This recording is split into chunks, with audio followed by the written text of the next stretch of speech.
Ang movie kasi, hindi, pinakamadali yung TV guesting. Yung kunyari, maalaala mo kaya. Isang storya kasi, isang buo eh. 2 araw mo lang gagawin. May storya na eh.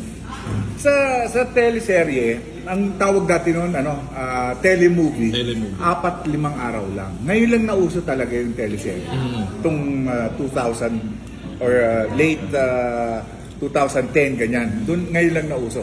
Movies noon, mahaba kasi. Ilang buwan, linggo niyo po? Hindi kasi ganito yun. Uumpisahan, first day. Okay? Tapos papakilala ka sa character mo. Pag nakunan na yon, kukunan mo na yung mga action. Yung finale kagad ang kukunan. Okay. Hirap na agad. Oo, yung mamahalin.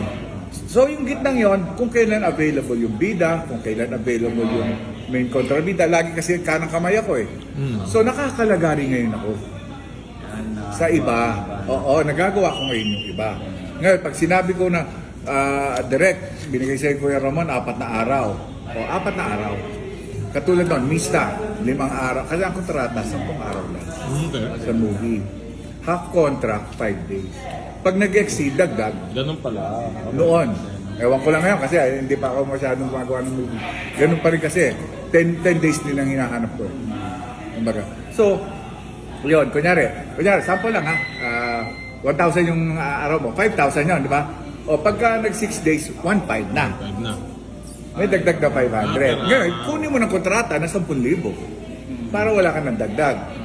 So, kaya yung sa Mista, bigla ako namatay sa gitna ng pelikula kasi may nilalagay. So, tatak na tatak yun.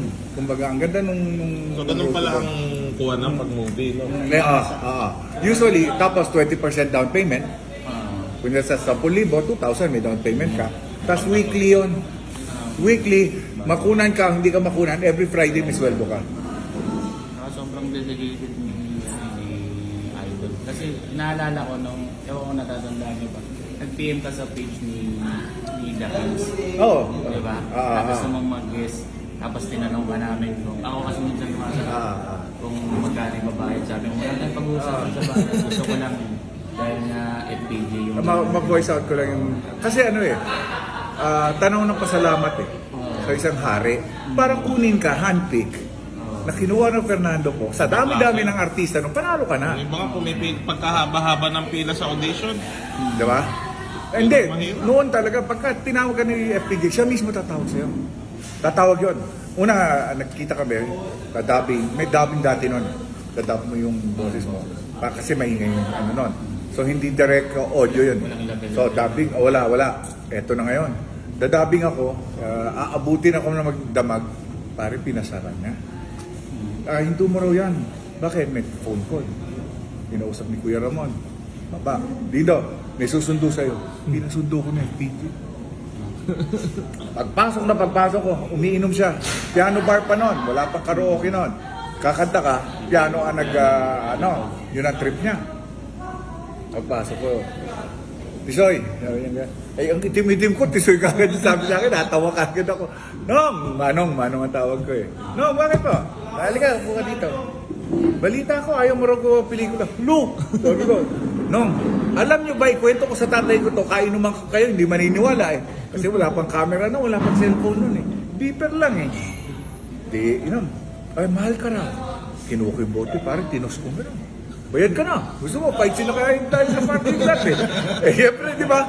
Para sabihin na magkano ka, mahal ka, ibig sabihin may planong kunin ka, di ba? Ito ako. Magpapaka-humble talaga, ano? Tapos sabi niya gano'n, huwag ka mag-alala, babayaran kita. Sabi ko, kahit di mo ko bayaran, maniwala ka. Sabi ko nga, bakit mo, sabi ko naman, ako naman babalik ng tanong, bakit ako ang kinuha mo? Sabi ko, kailangan mo ng gwapo, no? Sino gwapo? Ikaw, sabi ko. Biniro ko kagad. Kasi laging tensyon eh. Yun laging kinukwento. Kasi formal ka dapat. You cannot be loud. Yung papansin ka. Pauwiin ka nun. So anyway, so I was so impressed na kasi si Denso Padilla, tatay ni Dennis Padilla, siya ang nagko-coach sa akin, pinatawag ka niyan, ganito ka lang. Yung papapilan mo, siyempre binata ka, huwag ka pakialam ng kay Pedro, uso nun yun.